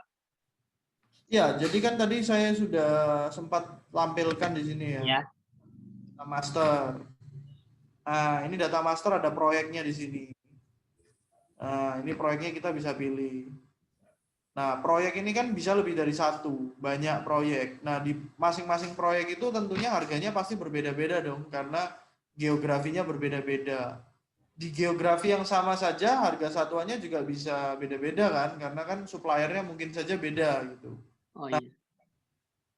Nah, di sini kita bisa tabulasikan apa harganya, itemnya apa saja. Nah, nanti kalau misalnya ada proyek di lokasi lain itu tidak harus buat dari awal lagi, kita bisa import gitu kan, kita bisa import proyek itu dari proyek mana kita pilih, misalnya itemnya ini semua kita bisa centang mana saja yang kita mau pilih gitu kan. Setelah itu kita bangun proyeknya. Baik Pak. Masternya. Berarti untuk harga satuan kita bisa input manual ya Pak ya, sesuai data RAB apa ya? Ya. Oke, baik, terima kasih Pak untuk penjelasannya. Terima kasih Bu. Ya, terima kasih Egy. Ya. Ya. Nanti sambil berjalan, sambil mendengarkan pertanyaan-pertanyaan yang lain. Mungkin saya beri kesempatan dulu kepada Ibu Adinda yang ingin bertanya tadi. Silakan Ibu Adinda. Ya, baik. Terima kasih Bu Heti atas kesempatannya. Apa suara saya terdengar? Terdengar jelas Ibu, silakan. Baik. Selamat pagi Pak Rian, saya Adinda. Saya kebetulan dosen manajemen proyek di STT Mandala. Saya mau bertanya ini untuk bagian, tadi saya kalau nggak salah lihat ada bagian kita dapat mendeteksi pekerjaan-pekerjaan yang beresiko terhadap keselamatan pekerja ya Bapak? Betul. Apakah bagian tersebut bisa terintegrasi dengan program K3 yang dengan ISO yang berlaku di suatu proyek, Pak? Iya. Jadi gini Bu, pengetahuan saya. Jadi kalau misalnya ini mohon koreksi juga kalau misalnya ada yang perlu ditambahkan. Jadi dari apa yang saya pahami mengenai safety di lapangan itu, yang paling utama adalah kita mengantisipasi atau merencanakan. Jadi sebetulnya bukan hanya safety ya, proyek secara keseluruhan itu kan tidak lepas yang namanya perencanaan dan pengendalian. Betul. Fitur progres itu mengakomodasi seluruh perencanaan dan pengendalian, mulai dari material, peralatan, dan salah satunya yang tadi Ibu tadi sebutkan adalah safety. Sama konsepnya, kita melakukan suatu perencanaan dulu. Jadi bagaimana pelaksanaan di lapangan itu tergantung dari perencanaan yang kita lakukan. Nah, bagaimana perencanaan safety itu terjadi ya dengan cara kita memforecast itu tadi, Bu. Kita memforecast apa saja kecelakaan yang dapat terjadi pada suatu aktivitas apa gitu. Lalu solusinya seperti apa? Sebenarnya kan tidak jauh-jauh dari sini. Nah, solusinya kita bisa masukkan di sini. Nah, ini nanti akan dijadikan acuan, Bu. Nah, pada saat nanti pelaksanaan di lapangan, kita menggunakan sistem open close itu tadi, Bu. Open close apabila analisa itu tadi ya, Bu ya, dianalisa ya. Iya, dianalisa. Menggunakan sistem open close, apakah suatu permasalahan itu sudah ditindaklanjuti atau belum? Gitu. Ya.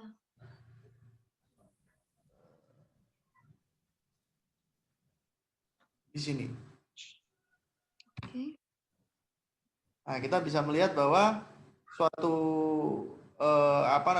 aktivitas itu misalnya ada kendala banjir, solusinya buat saluran air, penyebabnya apa? Ini kan semuanya ada deadline-nya, ini semua harus ditindaklanjuti. Selama dia masih open, warnanya merah, ini masih belum bagus ini artinya.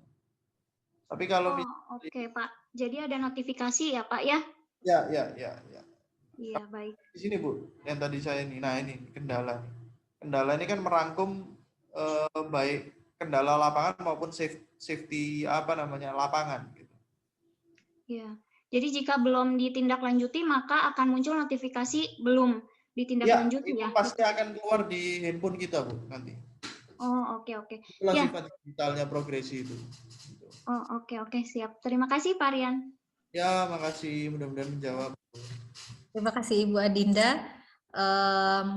Mungkin ada lagi nih yang lain ya, mahasiswa yang lain yang ingin bertanya. Silakan bersuara atau memberikan raise hand supaya kelihatan oleh saya.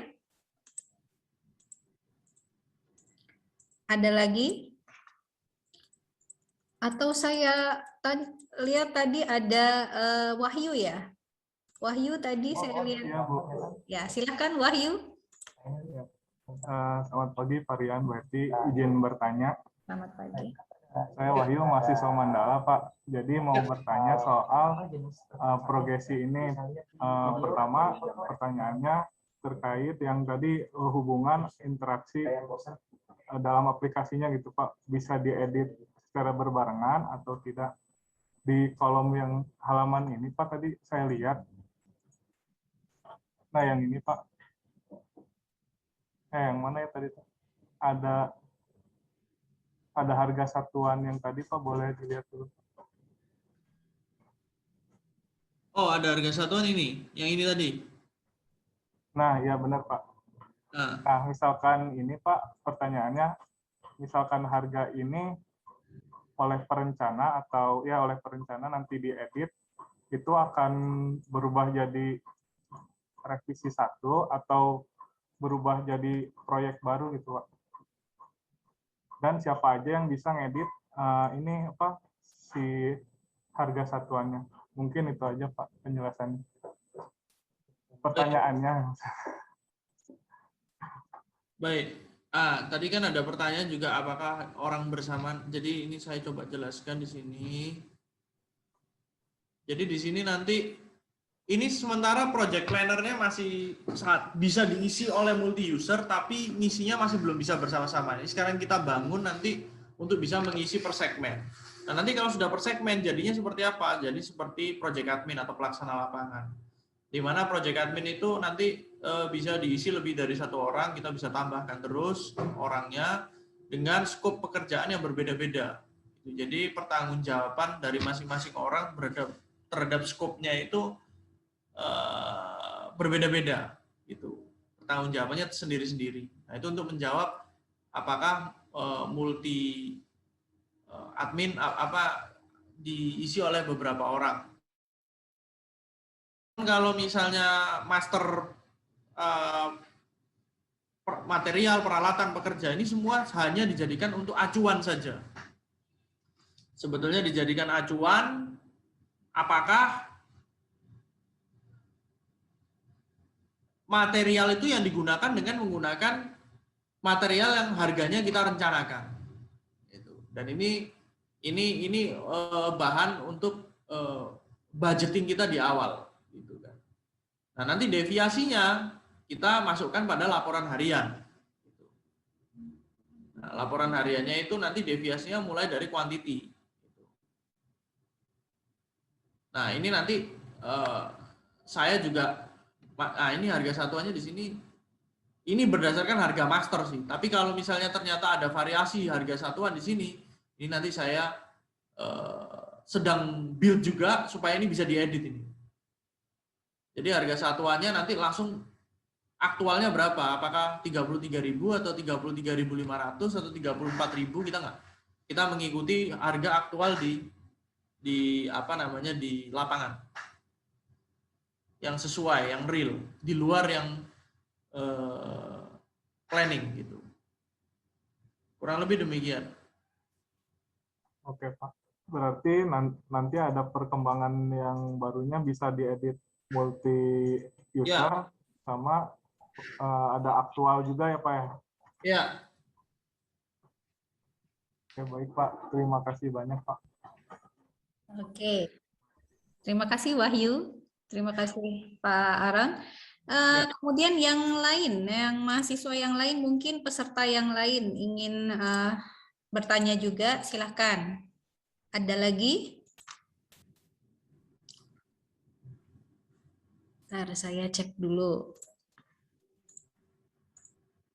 Bangga yang lain yang ingin bertanya terkait penjelasan yang telah disampaikan oleh Pak Rian tadi.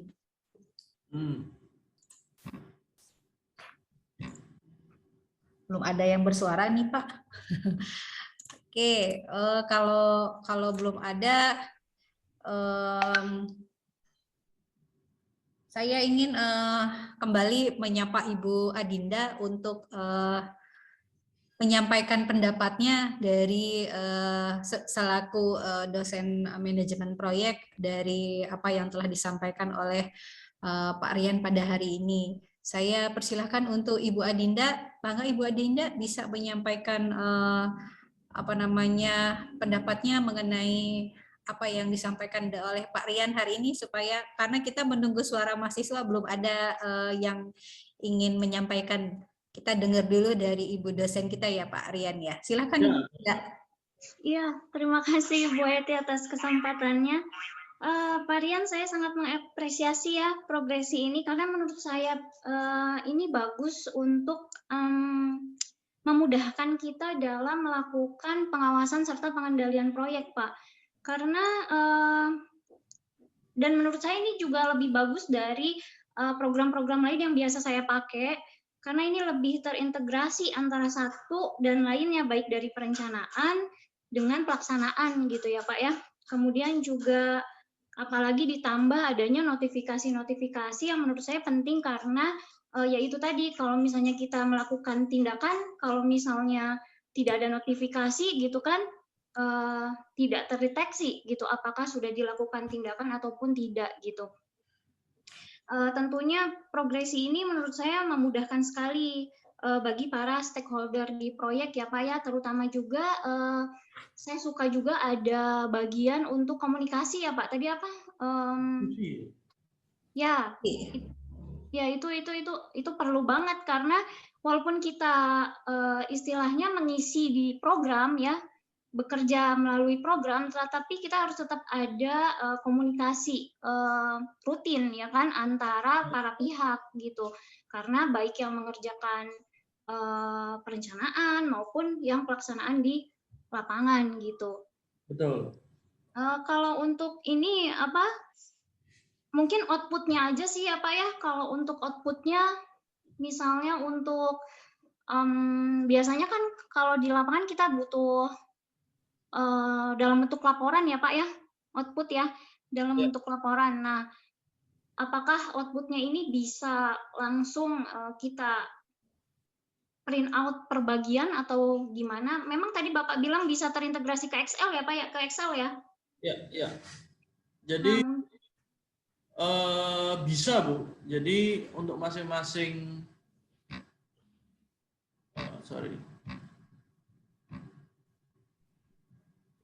Jadi untuk masing-masing elemen ya, saya panggilnya elemen.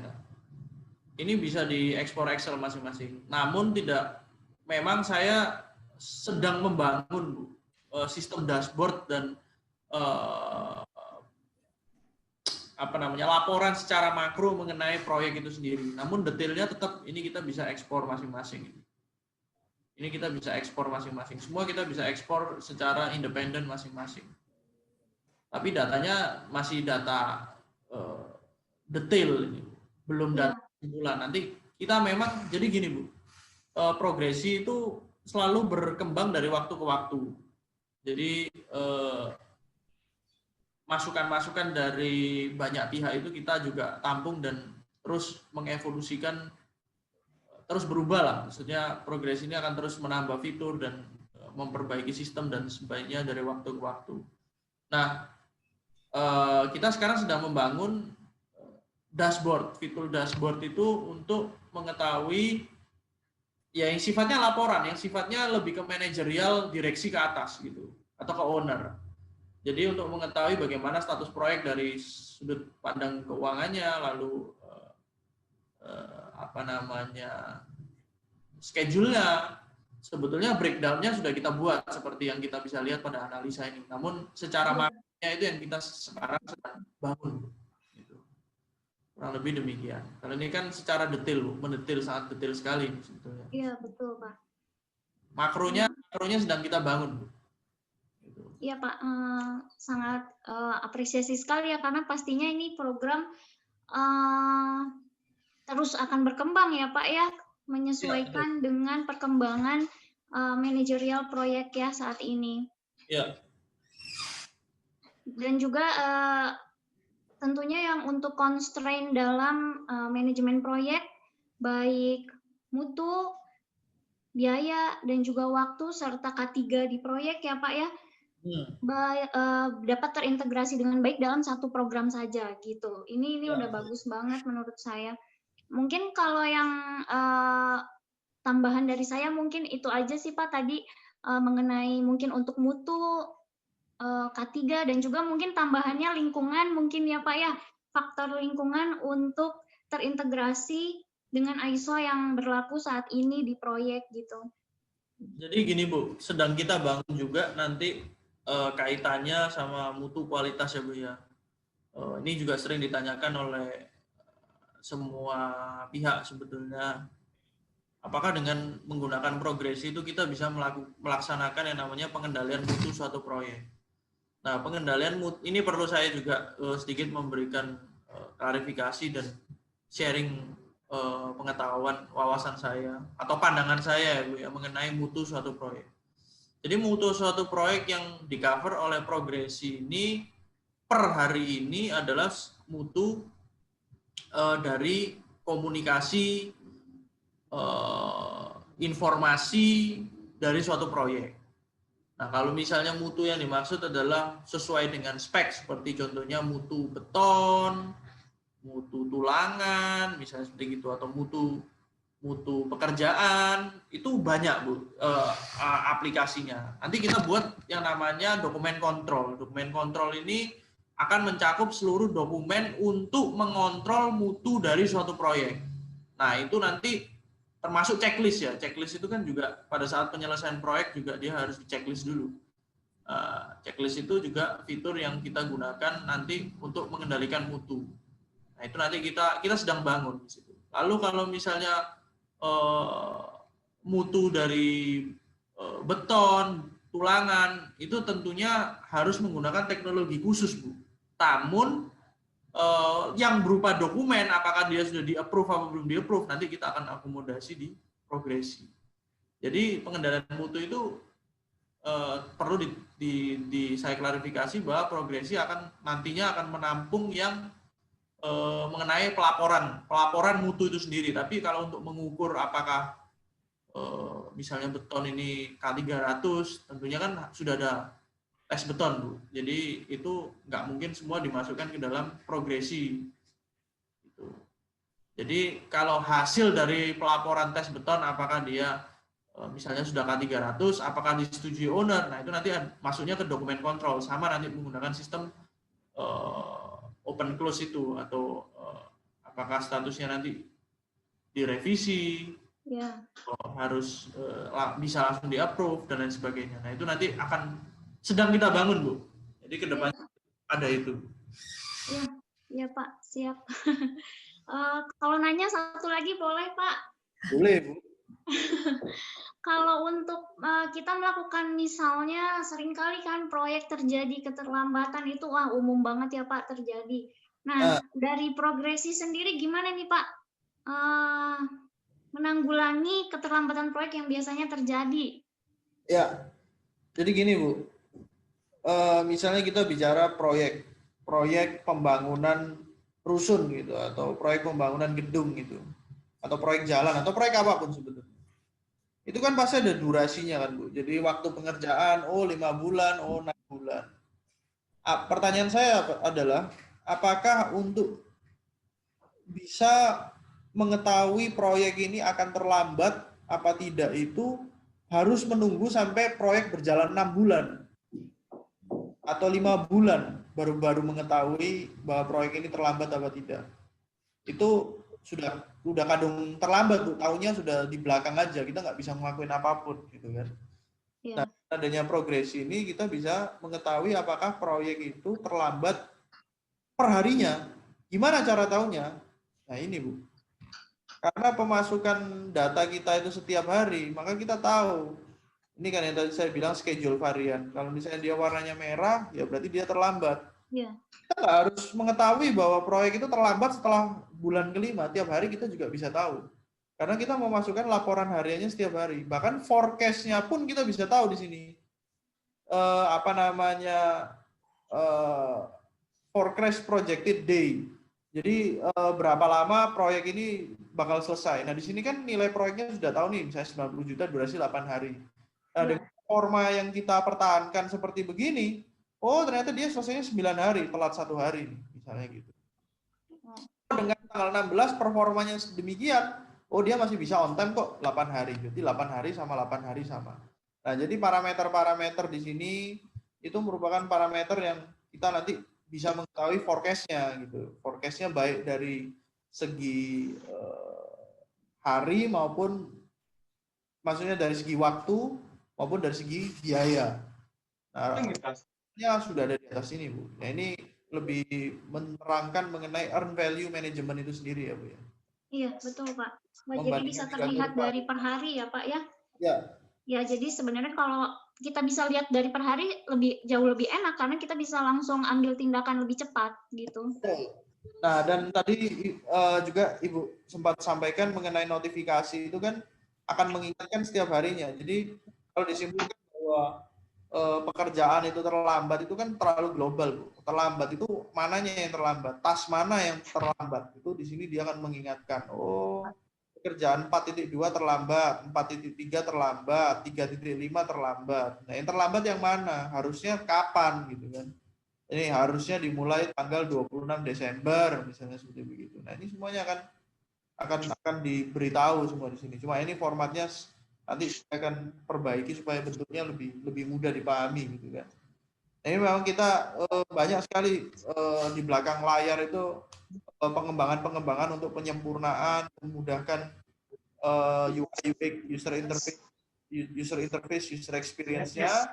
Namun secara functionality sebetulnya software ini sudah bisa digunakan. Perbandingannya adalah menggunakan Excel versus apa yang ada hari ini jauh, sangat progresif, sudah sangat lebih bisa dipertimbangkan untuk daripada menggunakan Excel atau tidak, pengelolaannya tidak menggunakan software. Iya betul Pak, betul. Saya melihatnya seperti itu juga. Ya, baik. Terima kasih Pak Rian ya, udah menjawab pertanyaan-pertanyaan saya. Baik Bu Heti, terima kasih atas kesempatannya untuk saya. Saya balikan lagi. Ya, terima kasih Ibu Dinda. Jadi sambil dari pertanyaan-pertanyaan Ibu Dinda juga bisa sambil dipahami oleh peserta yang lain. Satu lagi Pak Rian, ada dari dosen kami yang ingin menyampaikan pendapatnya atau bertanya kepada Pak Rian dan tim. Silahkan Pak Andrew.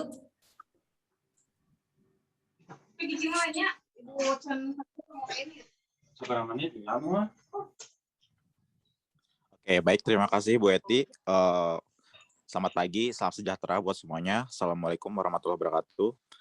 Oke, saya di sini Andrew ya. Oh maaf, tadi kebetulan saya nggak secara full time untuk mendengarkan dari Bapak secara langsung ya. Ini kebetulan saya sedang ada meeting barusan, jadi nggak full mendengarkan. Cuman saya sekilas mendengarkan ya tentang masalah progresi ini. Jadi yang saya cerna barusan tuh ya, dalam progresi ini program ini tuh cukup bagus sebenarnya Pak ya. Atau saya cermati karena dapat mengatur dari task list-nya, timeline-nya, atau progres dari informasi dari project ini. Nah, yang saya mau tanyakan tuh sebenarnya tuh lumayan banyak, cuman saya hanya garis merahnya aja sih Pak ya. Nah, apakah di aplikasi itu ada isian atau item tertentu Pak ya, jika ada kontrak lamsam? Nah, kita tahu sendiri ya, dalam suatu project itu pasti ada penambahan RAB ya. Terkadang tuh RAB itu tuh penambahan dari project itu tuh kadang ada dari ownernya atau dari konsultannya, seperti itu yang pertama. Terus yang kedua, dalam progresi itu apakah sebenarnya bisa nge-link ya ke manajerial project gitu ya. Jadi owner itu bisa mengetahui ini project udah berapa persen untuk pengambilan termin seperti itu. Itu yang kedua. Terus untuk ketiga itu untuk time of durability-nya tuh apakah ada proyeksi waktunya Pak ya untuk penyelesaian pekerjaan, dan untuk apakah ada ini Pak ya quality control atau QC ya, atau QC untuk checklist untuk supervisi dari suatu proyek. Itu aja sih Pak. Oke, terima kasih Pak.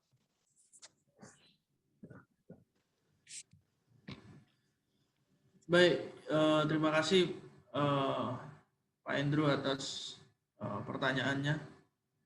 Baik, saya coba untuk jawab. Saya coba jawab untuk satu persatu ya Pak ya. Jadi tentunya bisa Pak, yang namanya progresi ini baik kontrak lamsam maupun unit price.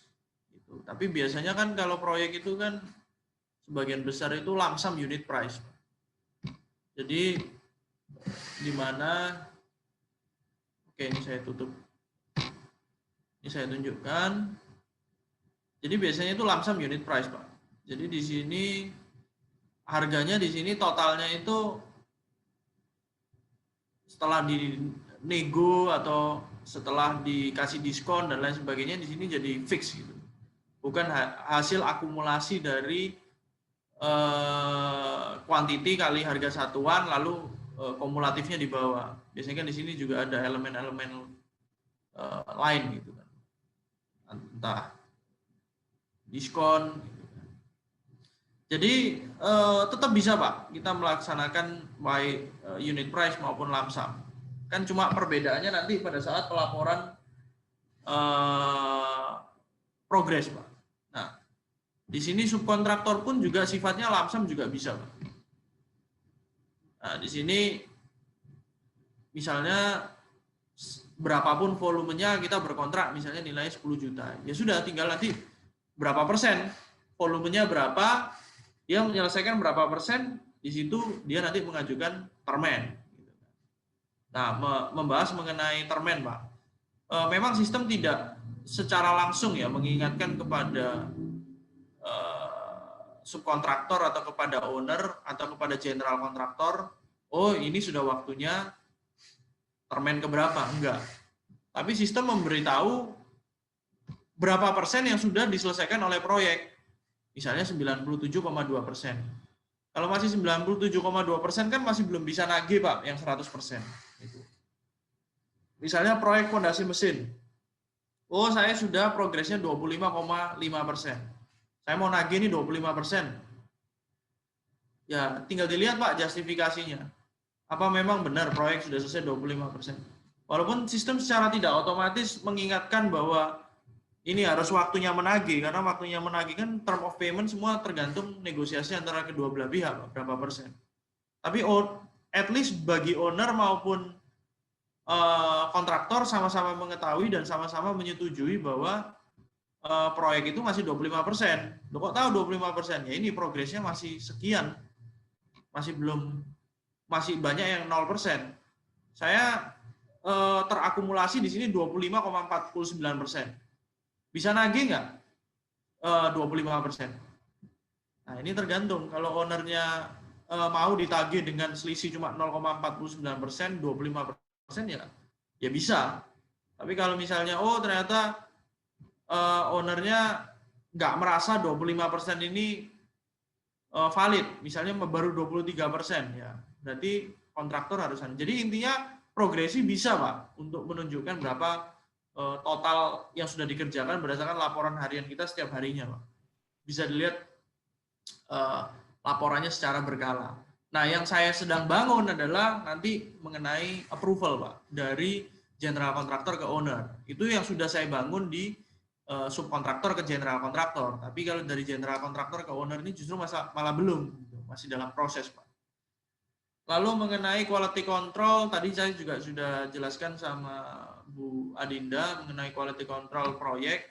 Itu kan memang, jadi kalau orang berbicara mengenai mutu atau kualitas itu kan tidak hanya dilihat dari, misalnya kalau yang di pemahamannya secara umum itu ya, yang saya pahami adalah misalnya mutu dari pengecatan, mutu dari plafon, mutu dari beton, mutu dari tulangan, dan lain sebagainya. Itu perlu saya garis bawahi bahwa sudah ada alat-alat tertentu untuk mengukur bagaimana beton itu nilai mutunya, misalnya seberapa besi itu seperti tegangan tarik, tegangan tariknya itu seberapa, itu semuanya sudah ada alat-alat tersendiri Pak untuk mengukur kualitas tersebut. Namun kalau misalnya di progresi, apa yang di ruang lingkup yang bisa dicakup oleh progresi itu mengenai mutu, yaitu mutu dari komunikasi, kevalitan data informasi mengenai proyek secara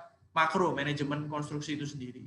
Nah, nanti yang mengenai data-data yang mengenai apakah mutu beton itu sudah dapat diterima apa tidak, itu nanti kita mempunyai sistem dokumen kontrol Pak. Jadi dokumen kontrol itu bukan hanya kualitas dari data file mengenai kualitas beton, tapi seluruhnya Pak, mulai dari pekerjaan tambah, lalu change order gitu kan, submittal segala macam, itu semua sistem alur komunikasi dokumen antara satu pihak dengan pihak yang lain yang dimana mereka saling membutuhkan untuk diajukan dan mengajukan, itu nanti kita buat Pak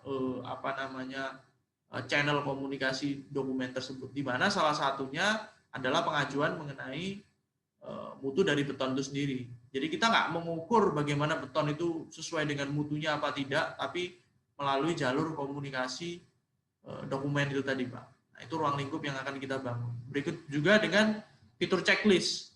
Jadi bagaimana checklist itu bisa membantu untuk menjaga kualitas dari pekerjaan. Nah, fitur checklistnya kita nanti akan bangun, Pak. Itu sedang kita lakukan sekarang, Pak. Sudah masuk checklist kita. Jadi tinggal kita selesaikan, Pak.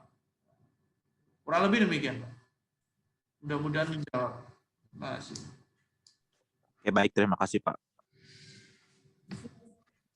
Terima kasih Pak Andrew dan Pak Rian. Sepertinya makin banyak hal yang bisa kita cerna gitu ya dari penjelasan dari Pak Rian sebagai narasumber, dari pertanyaan dan masukan dari mahasiswa peserta serta Bapak Ibu dosen. Waktu kita masih ada 5 menit lagi, barangkali kita tutup saja sesi tanya jawabnya. Pak Rian bisa mungkin menyampaikan tutup ya, ya sebelum kita menutup secara resmi mungkin ada close kata-kata penutup sebelum kita akan bertemu kembali nanti di 3 minggu ke depan. Pak Rian, silakan. Baik, terima kasih. Tentunya yang pertama-tama saya ucapkan terima kasih kepada pihak pertama-tama pada STT Mandala sendiri sudah memberikan kesempatan kepada Progresi, lalu kepada Bu Heti juga sebagai organizer ya, atau penyelenggara acara hari ini beserta fakultas, teman-teman juga mahasiswa yang sudah menghadiri acara hari ini. Saya ucapkan terima kasih banyak, mudah-mudahan bermanfaat. Saya cuma ingin mengingatkan kepada teman-teman nanti pada saat pelaksanaan simulasi itu nanti tim kami juga pasti akan membantu. Kita akan backup juga melalui jalur komunikasi di WA. Nanti mohon teman-teman setelah acara ini bisa segera langsung setelah kita bagi kelompoknya bisa langsung memberikan siapa yang siap nanti untuk menjadi ketua regu. Nah, nanti dari tim kami akan berkoordinasi dengan masing-masing ketua regu dari 4 role ini untuk kita bisa segera tindak lanjuti, langsung kita masukkan datanya. Nah, saya juga ingin mengingatkan bahwa Progresi akan memberikan juga sertifikasi kepada teman-teman setelah nanti melaksanakan pelatihan secara komplit. Kita bertemu lagi di minggu ketiga dan kita akan mengevaluasi bagaimana penggunaan Progresi ini selama 3 minggu ke depan. Lalu apabila ada pertanyaan atau informasi yang mungkin saya juga lupa untuk menyampaikan, bisa kembali dilihat di website kami. Untuk juga teman-teman mau lihat apa saja yang sudah kita lakukan dan bagaimana mensosialisasikan juga Progresi, perkenalan kepada banyak pihak, bisa mengikuti sosial media kami di Instagram kami progresi.id. Kurang lebih demikian, Bu, kata penutup dari saya. Terima kasih banyak kepada STT Mandala dan semua pihak. Terima kasih. Ya, terima kasih Pak Rian.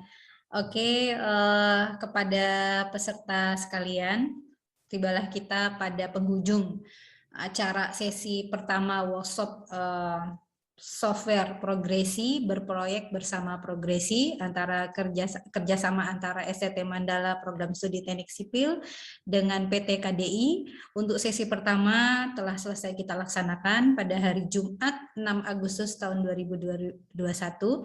Dan selanjutnya kita akan melanjutkan komunikasi melalui WA Group yang telah kita buat. Kemudian ingin mengingatkan kembali bahwa di sesi 2 nanti kita akan bertemu kembali di tanggal 27 Agustus 2021. Diharapkan seluruh peserta bisa berperan aktif untuk mencoba gitu ya simulasi yang akan dipandu dan akan didampingi oleh tim Progresi, agar apa yang disampaikan oleh Pak Rian tadi sebagai narasumber bisa kita coba dan bisa kita pelajari dan dapat dipakai selanjutnya untuk pekerjaan-pekerjaan kita di bidang teknik sipil, gitu ya. Jadi supaya makin dekat, makin kenal, makin banyak manfaatnya, jangan lupa nanti ikut simulasinya dan kita bertemu kembali di sesi kedua. Gitu ya Pak Rian ya? Ya, secara teknis nanti kita akan bahas di grup kembali. Saya juga akan dibantu oleh tim progresi ya Pak Rian untuk mengkoordinir mahasiswa. Mangga nanti mahasiswa bisa mulai mereka-reka temennya yang bisa yang dekat-dekat, yang bisa berkomunikasi intens untuk mencoba simulasi ini supaya nggak ada kendala dalam proses kita belajar software ini selama 3 minggu ke depan ya Pak Rian ya. Oke, sekali lagi terima kasih atas semua partisipasinya pada hari ini. Terima kasih juga sudah mendengarkan dengan dari awal sampai selesai acara ini. Semoga apa yang kita lakukan pada hari ini banyak manfaatnya untuk diri kita, pekerjaan kita, dan bermanfaat juga untuk seluruh program teknik sipil ya di Indonesia. Baik, saya tutup secara resmi kegiatan workshop pada hari ini dengan sama-sama membaca hamdalah alhamdulillahirabbil alamin. Dan sebelum kita mengakhiri, saya ingin mendokumentasikan kegiatan kita. Dipersilahkan kepada semua peserta untuk dapat membuka kamera. Ya, sudah 2 jam kita bersama menatap layar gadgetnya masing-masing. Saat ini saya meminta Anda untuk membuka kamera sebentar untuk didokumentasikan dalam kegiatan hari ini. Ya. Ada 3 slide yang hadir pada hari ini. Saya nggak tahu ya, kita ada di slide mana. Mudah-mudahan ini dalam 3 kali petik saya mengambil dokumentasi. Silahkan menghadirkan gaya masing-masing. 3, 2, 1. Slide pertama. 3, 2, 1. Oke, saya berpindah ke slide kedua. Oke, semuanya juga ikut berakting kamera. 3, 2, 1.